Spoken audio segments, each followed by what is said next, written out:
कैबल्य कैबल्य तमे कहबो तमे देखिबो कैबल्य आसिले तम मुंडटा कहू खाली को कैबल्य टिके आसी कैबल्य कैबल्य मते डाकिले बाबा कैबल्य बहु कहउचंदी तू कोडे तुलसी कोलारे मुंड रखी न सोइले तते निद होउनी आउ से न खोई देले तते भूख होउनी ए बाबा ये कथा सुनी मते भारी खराब लगे कहि दे ए सब मिछ बोली कहि दे बाबा ना ना भौज जहा कहउछंती सब सत कैबल्य बाहर जा मैं बाहर जा मैं घरू बाबा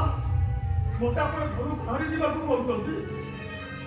अबे तू आओ बेसी समय होइले ओ घरर मूल दुआ तो होई नहीं जीवो ओ घरर मूल दुआ तो होइले ए संसार त मोर भासी जीवो हैं काकी से बोल काई के बाबा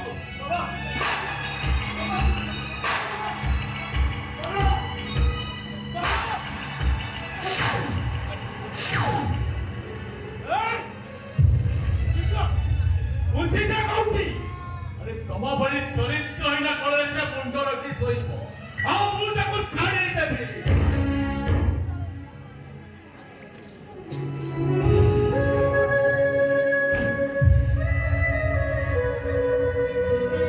बाबा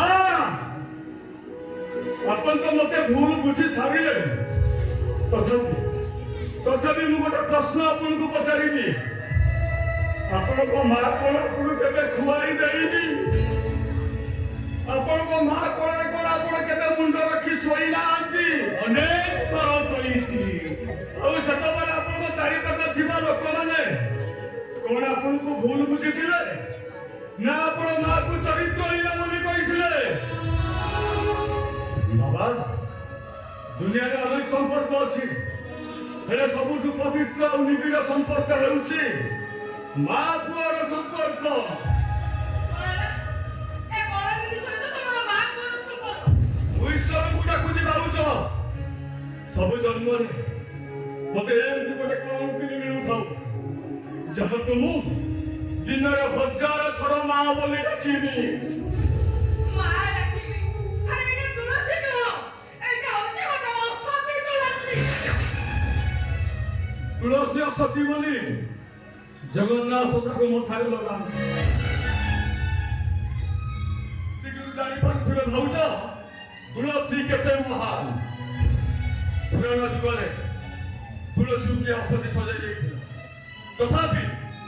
तथापि से परीक्षा पास करिछि एति दिन गोटे पार्श्वरे कृष्ण बसिले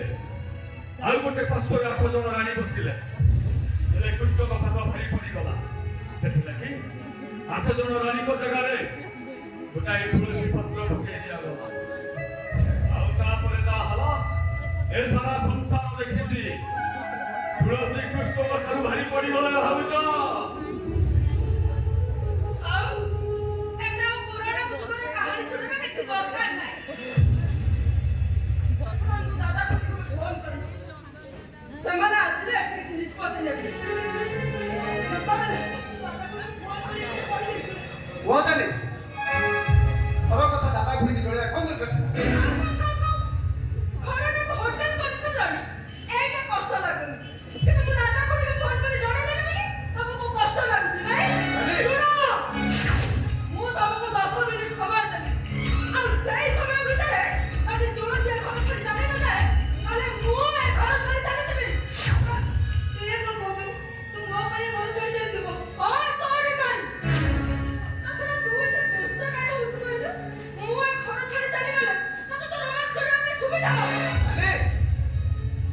ये कथा कहिया को तुमको के पाप लागो नै कोन बाबा ए घरे तुलसी रहबो ना एता नि रहबो कोन बाबा ए घरे तुलसी रहबो ना एता नि रहबो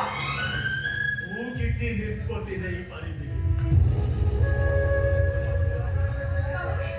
आपण ये कोन कहतोनी बाबा चाहले कि आपण हुजुते घरर मुरबी दिने मुए घरर मुरबी दिल्ली हेले आजि तो ଯେତେବେଳେ ମୋ ଅଜାଣତରେ ଏତେ ସବୁ ଘଟଣା ଏ ଘରେ ଘଟି ଯାଉଛି ଆଉ ମୁଁ ଜାଣିପାରୁନି କିଏ ମୁରବିବୁ କିଏ ମୁରବିବୁ କହିବଲର ଇଚ୍ଛା ହେଲା